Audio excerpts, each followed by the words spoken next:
And I think by introducing a demand-driven material requirement planning, DDMRP, in any operations and organizations, the benefits will come and will be felt in really quickly.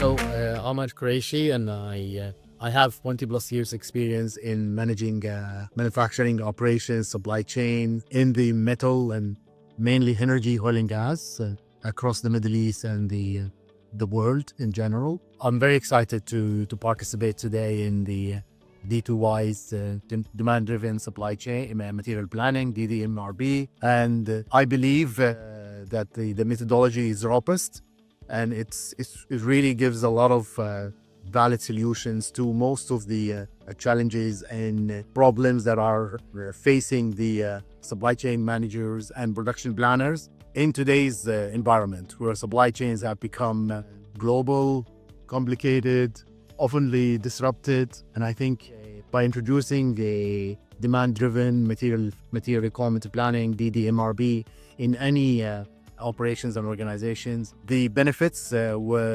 will come and will be felt in really quickly, and it will certainly improve the bottom line, and it will improve the level of integration within the organization. I love the decoupling. I love the fact that it will reduce the level of stress and nervousness in the operations in general, and I love the fact that you can really feel the results in terms of reducing inventory, improving service level, and improving on-time delivery in full really quick.